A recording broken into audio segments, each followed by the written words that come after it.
What's going on, guys? Welcome to another video. And in this video, we're going to be talking about how to make more money in your video business or as a videographer and some key mistakes you might be making that are costing you a ton of money. If you don't know me, my name is Eric Deeren and I run Master Filmmaker, where we've helped over 412 video business owners implement sales, marketing, and operations processes so they can actually grow their business and build a business that they love that pays them every single month. And we've been helping those video business owners for the past 5 years. And in these videos, I want to share with you the tips and tricks that I've learned along the way, scaling my own businesses and scaling 412 other video business owners' businesses as well. So let's jump in. So number one is picking a niche. Now, I know as creatives, we want to do everything we possibly can. We don't want to do one specific thing because that's boring. And while I understand that, that's actually what's going to kill your business. And so that's why creatives notoriously are not very good at business, is because they're struggling with jumping from niche to niche to niche. So like they'll do one thing and then they'll jump to something else and then they'll jump to something else. But the problem is every time you jump from thing to thing to thing, you lose leverage on that entire thing that you just left. So let's say you spent a year working with gyms. Well, when you go to the other thing, you lose all that experience that you had working with gyms. And when you can pick one specific thing that you can go all in on, you build leverage with that one thing. And you build leverage by doing the same thing over and over and over again. And I was talking to a client about this the other day. The problem is if you keep changing from thing to thing to thing, again, you lose all of that leverage and you're also not as potent to the avatar that you're speaking to. So let's say that you want to go after, let's say you just serve businesses in general, right? If I just serve businesses in general, it's not as potent as saying I serve gyms or I serve medical companies or I serve any niche that you end up deciding to go with, right? So when you pick one niche, you can establish yourself as an expert, and that's the key.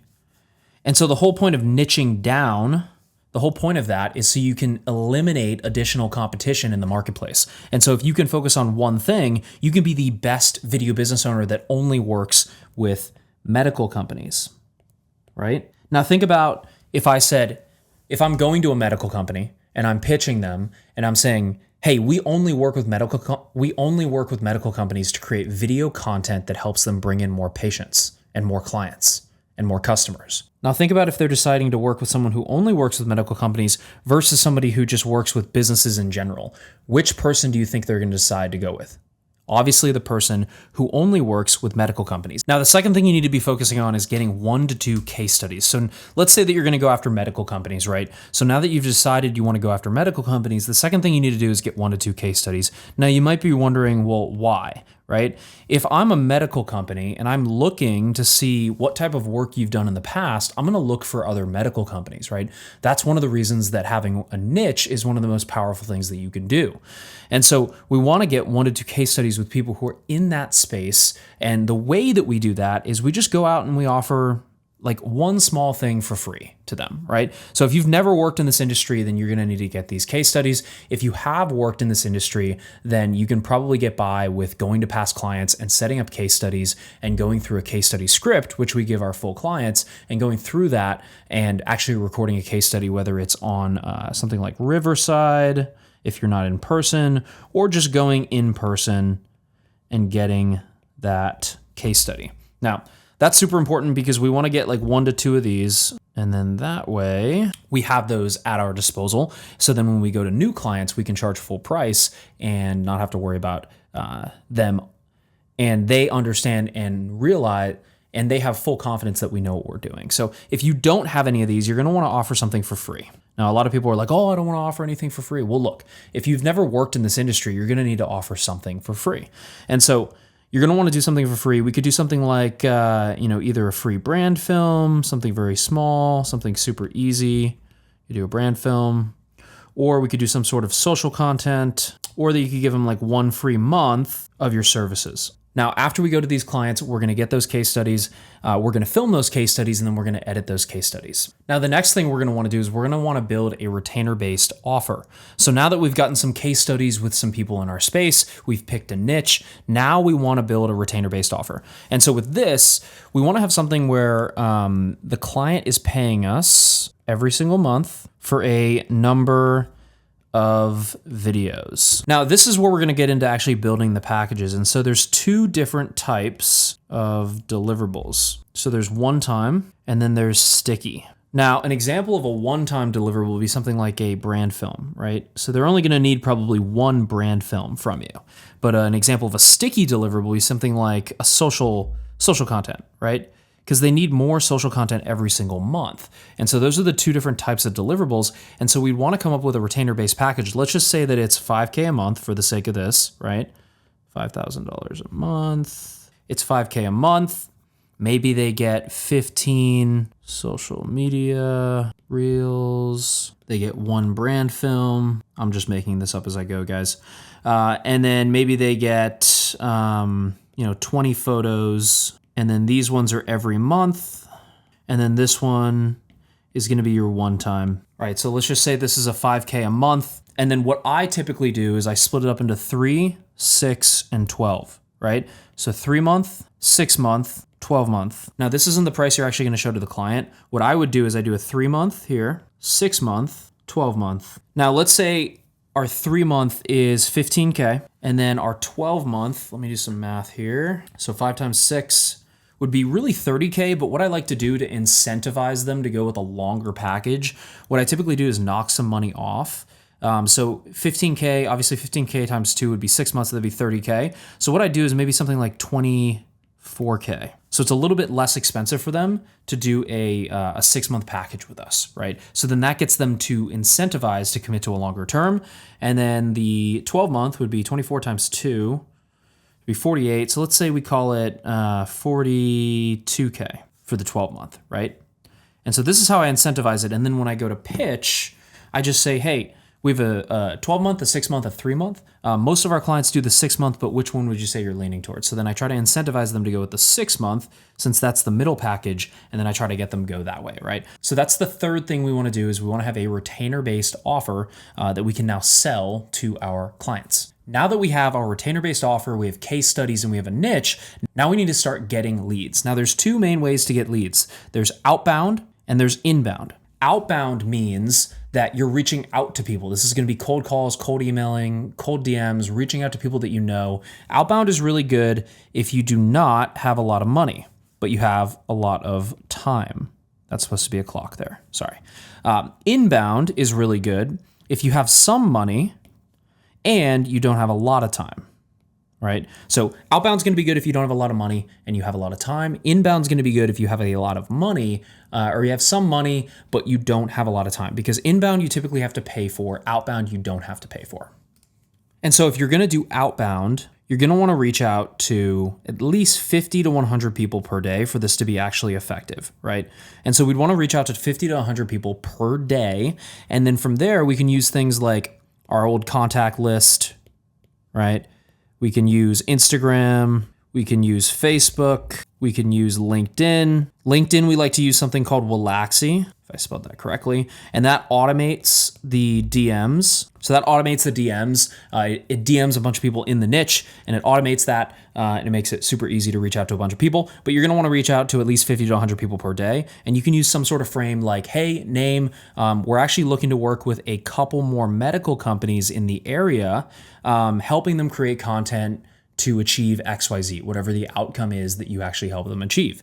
I was wondering if you knew anybody who might be interested in something like that. So by asking them if they know anybody here, that relieves some of that sales pressure and makes it a little bit less salesy. And you just say, hey, I'm wondering if you know anybody who might be interested in content to help scale their medical company. Here's some case studies that we've done. So now we're tying back in those case studies that we did before, and we're reaching out to 50 to 100 people a day. And you can also use things like Google to just Google the medical companies or whatever your niche is in your area, and then you can start reaching out to them as well. So that's the outbound side. Now the inbound side, which personally is my favorite, I use inbound for everything that I do. That's how I've scaled my companies. That's how I help our clients scale their companies. Basically what we do here is we want to create some sort of ad, right? We run it towards people who are medical companies. We drive that into some sort of opt-in page here where we get their name, email, phone number. And then from there, those people go to a video, a value video that talks about what we do, how we can help them, what that looks like.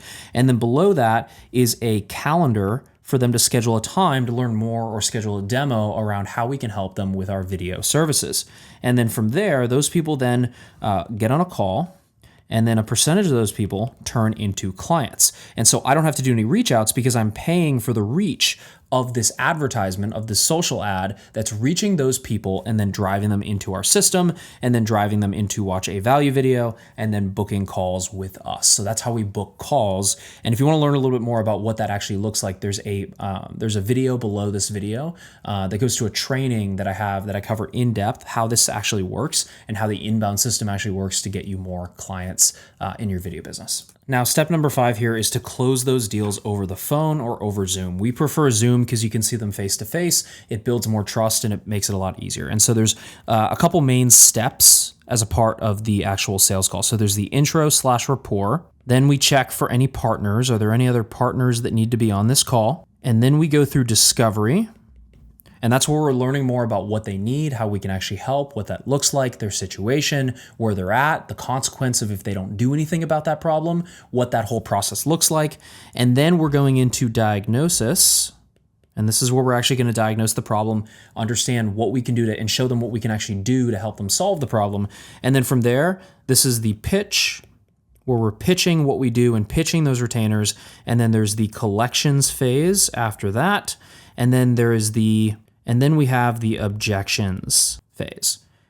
And so there's intro, rapport, partners, discovery, diagnosis, pitch, collections, objections. And then we go through this whole process. If you want to learn more about this, again, there's a link below where I break this whole process down and how we actually go through our sales process.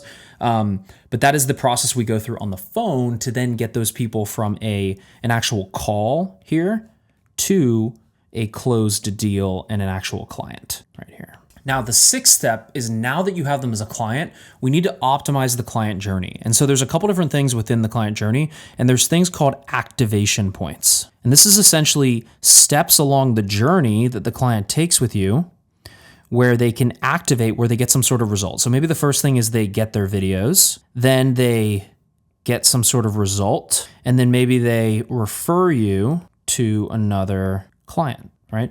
And so these are different activation points that makes the client infinitely more valuable once they start working with you. And you want to make sure they're hitting those activation points as quickly as possible. So we want to shorten the time. Again, this is a clock here from when they join with you to when they start hitting these activation points. And then we want to map out like what is the journey with a client when they work with you for 3 months? What is the journey when a client works with you for 6 months? And then what does the journey look like when they work with you for 12 months? Now, step number 7 is where we're actually going to hire a team to start offloading the work so we can buy our time back. And so we want to look at things, what are the things we're actually spending our time on, and who should we be hiring first? And typically it looks like this. The first person you're going to want to hire is some sort of editor, so you can get that off your plate. Second thing you're going to want to hire is some sort of shooter / videographer. Number 3, the third thing is you're going to want to start hiring somebody like an appointment setter, somebody who can actually set appointments and field the leads that are coming in through your inbound system. And then step number 4, you're going to want to hire somebody like a salesperson, someone who can start replacing you, taking the calls, closing these deals, and start closing these clients without you. And then you're going to want to hire somebody like an account manager. So there's someone who can oversee and be a liaison between the editor, the shooter, and then the client. That would be the account manager, and that would be somebody who would start being a liaison between those things. And then after that, we just want to look at where are you spending most of your time, and how can we start to buy that time back so we don't have you spending your time on low value activities. We want you only spending your time on high value activities, activities that make you a lot of money. And editing would not be a high value activity. Being a videographer would not be a high value activity. An appointment setter wouldn't be high value. Salesperson is higher value, but you could still buy yourself out of that. And then finally, account manager manages the whole thing. And so we want to look at where are the places within your business that you're spending a ton of time that are not making you more money. So in short, to summarize, first thing you're going to want to do is niche down. Second thing is get 1 to 2 case studies. Then we build the retainer-based offer here. And then we work on getting leads, either outbound or inbound. And then we work on closing those deals over the phone or over Zoom, following the closing framework. And then we optimize the client journey, figure out where are the activation points, what does that look like, where are the clients out, how can we smooth that entire process out. And then we work on hiring a team to start buying your time back. And then we just rinse, repeat when it comes to getting leads, taking calls, turning those into clients, turning those clients into raving fans, so clients that love you, and then hiring people on our team to fulfill on the growth that we're getting. And then we just rinse, repeat, and we do this over and over and over again. And we keep doing that until we reach whatever level we want to get to in our business. Now, obviously that's easier said than done, but this is the overarching process of how you can scale your video business, make more money in your video business, and build a business that you love owning because you have team members take care of all the work for you as opposed to you having to do everything yourself. So if you want to learn more about this process, how we help video business owners and how we help creative businesses scale, there's a link below to check out a free training and to schedule time with us and to schedule a call with my team. And we can walk you through how we might be able to help you do this yourself in your business and help you grow your video business. So we'll see you there, and I'll see you in the next video.